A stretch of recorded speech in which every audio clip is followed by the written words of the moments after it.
Basically, I hit bottom before I owed, and a lot of my friends unfortunately didn't make it.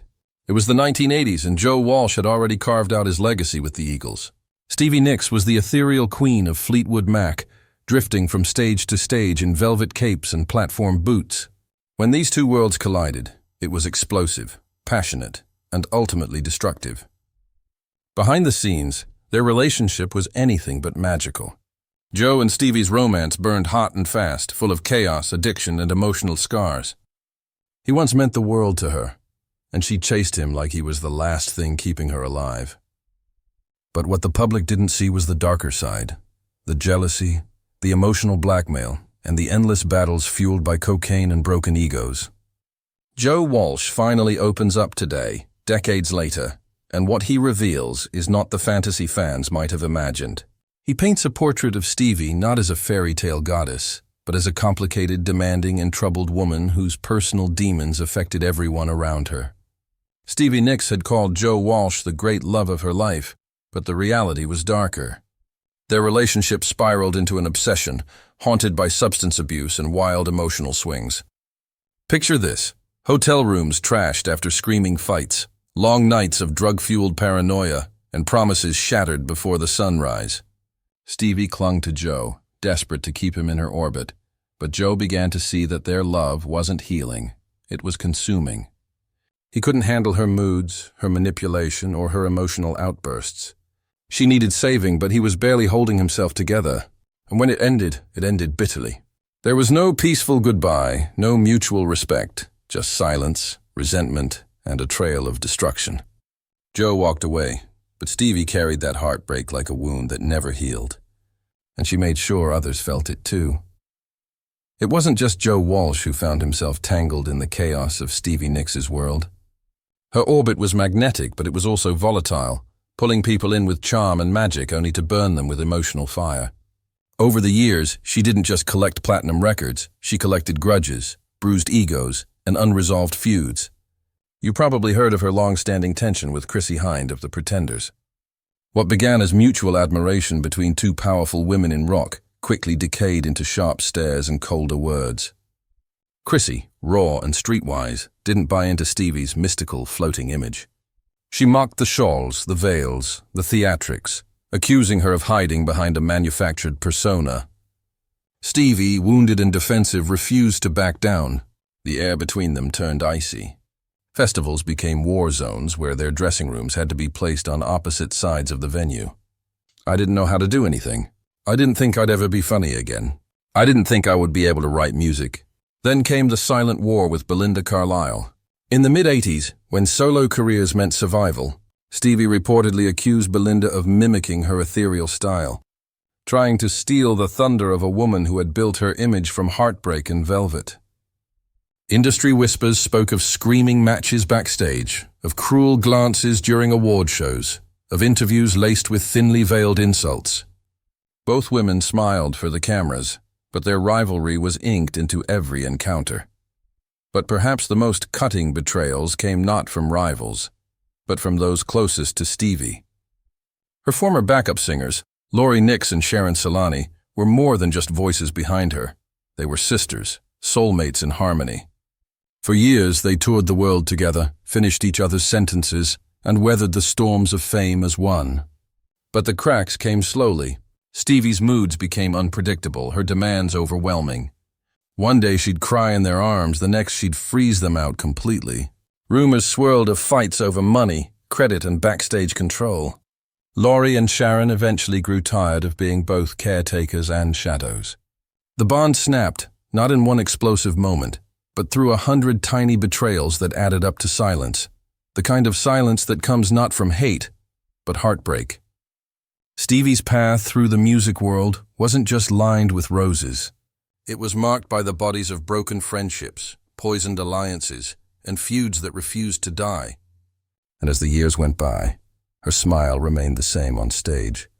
But those who had stood behind her, beside her, or against her had learned, to love Stevie Nicks was to survive her. Fans always believed Stevie and Christine McVie were inseparable sisters in Fleetwood Mac, the calming female presence in a band constantly on the verge of implosion. Two women who, at least on the surface, stood united in a storm of male egos and backstage chaos. But behind the curtain, their relationship had its storms. Think of two queens ruling the same kingdom. Sooner or later, a power struggle was inevitable. In the early 1990s, as the band crumbled under the weight of personal dramas and musical disconnection, Christine privately accused Stevie of being self-centered, unreliable, and impossible to collaborate with.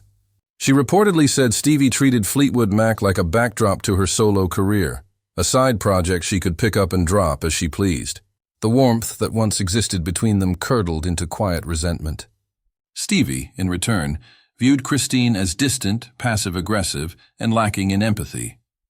She felt abandoned, especially during her darkest periods of addiction when she believed Christine had emotionally checked out. Their once deep friendship turned into a cold professional tolerance. The tension hit a boiling point during the Time album era in the mid-1990s, a project both women privately loathed. Christine allegedly issued an ultimatum to the band. If Stevie stayed, she would leave. The atmosphere was venomous. Meetings turned into interrogations. Recording sessions felt like walking through a minefield. Years later, when Christine returned to Fleetwood Mac in 2014 after a long hiatus, many hoped it would be a reunion of kindred spirits, but the wounds hadn't healed. Stevie reportedly insisted on full creative control of the tour and its direction. Christine's suggestions were often dismissed or reshaped to fit Stevie's aesthetic. The balance was gone. On stage, the two smiled, laughed, and harmonized like the old days. But off stage, the silence was telling. They traveled separately, stayed in different hotels, and rarely shared a dressing room. What fans mistook for sisterhood had become a well-rehearsed illusion, kept alive for the sake of nostalgia and ticket sales. Their rift was not loud, not explosive, but it was cold, calculated, and emotionally devastating. The slow deterioration of their friendship was one of Fleetwood Mac's most tragic undercurrents, a silent war between two women who once had each other's backs, now divided by years of pride, pain, and unresolved betrayal. Away from the limelight, Stevie Nicks' personal life was a tangle of emotional burdens, unresolved tensions, and quiet heartbreaks. Born into a strict and image-conscious family, Stevie's rebellion was written in eyeliner, leather boots, and a microphone. But that rebellion came at a cost, especially in her relationship with her father, Jess Nicks. A successful businessman, Jess believed in discipline, structure, and traditional roles. Watching his daughter transform into a mystical rock icon filled him with disapproval. He didn't understand her need for music, for chaos, for freedom, and he never hid it. Their arguments were legendary within the family.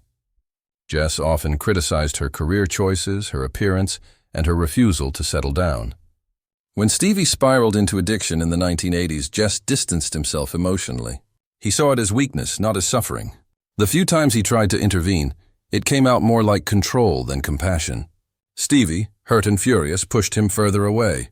Her mother Barbara was gentler, more patient, but she too struggled with her daughter's fame. Barbara wanted a quiet life for Stevie, not the whirlwind of tours, lovers, scandals, and shattered sleep. While she defended her daughter from critics, she could never fully grasp the weight Stevie carried. Stevie, in turn, longed for approval that never came. At holidays, the room would stiffen when she entered.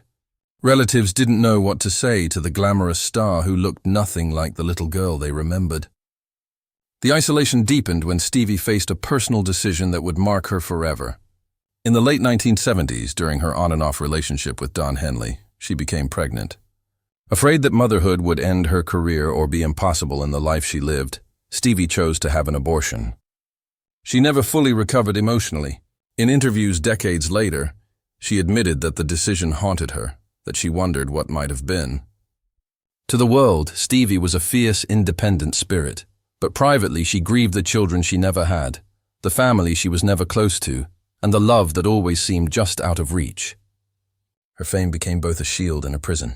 She built walls made of stage lights and platinum records, but inside those walls was a woman quietly longing for connection. Her family, despite the glamour surrounding her, never quite knew how to support the real Stevie, the one behind the scarves and makeup. And maybe that's why, even at her peak, She often felt like a girl still trying to prove herself to the people who never quite believed she could make it on her own terms. Of all the fiery chapters in Stevie Nicks' life, none burned hotter than her feud with Lindsey Buckingham. Think of it as Fleetwood Mac's eternal curse, two soulmates locked in an artistic dance that was both magical and maddening. Their chemistry on stage was undeniable, but behind the curtain, it was years of emotional warfare, betrayal, and raw wounds that never fully closed. Their relationship began in the late 1960s, when they were just two struggling musicians dreaming of fame.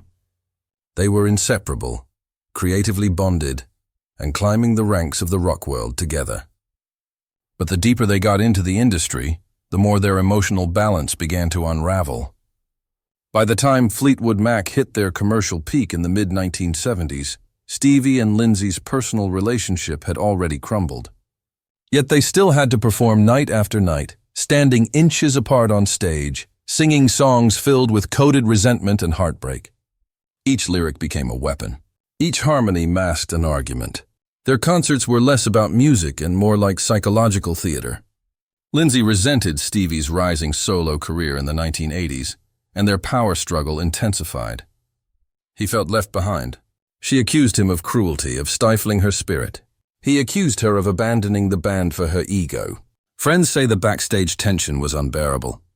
Recording sessions often ended with slammed doors, walkouts, or tears. Then came the infamous 2018 split. While the official story was vague, the truth was far more bitter.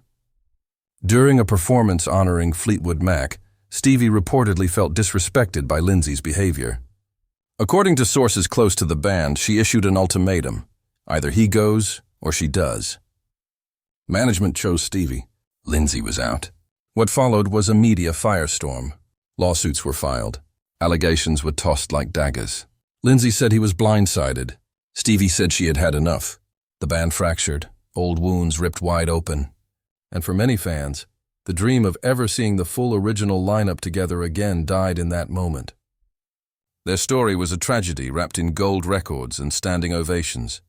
It was beautiful, ugly, and unforgettable, just like Stevie herself. But even decades later, their bond, fractured and twisted, still lingers in the lyrics they once sang to each other, like a ghost that refuses to fade. Now, as the dust of decades settles, what remains is the truth that no one dared to say aloud until Joe Walsh finally broke the silence. The veil has been lifted. Fans can no longer pretend that Stevie's story was only one of glitter and gold. It was also stained with conflict, driven by ego, and marred by damage she inflicted and received. Her legacy is monumental, yes, but it is also haunted by voices silenced, by friends lost, by the wreckage left behind in her storm. Joe's words have opened a door to reality, not fantasy. Stevie left a trail of broken relationships, betrayed friendships, creative implosions, and personal sacrifices. People admired her, feared her, adored her, and at times couldn't stand her. And that complex reality, raw and unfiltered, is what truly defines her. She was not just a muse to rock legends, not just a voice behind iconic ballads. She was a hurricane in velvet, a woman who walked into rooms and demanded attention, and sometimes paid the price for it. Her greatness came at a cost, and that cost was borne by herself and by those who entered her orbit.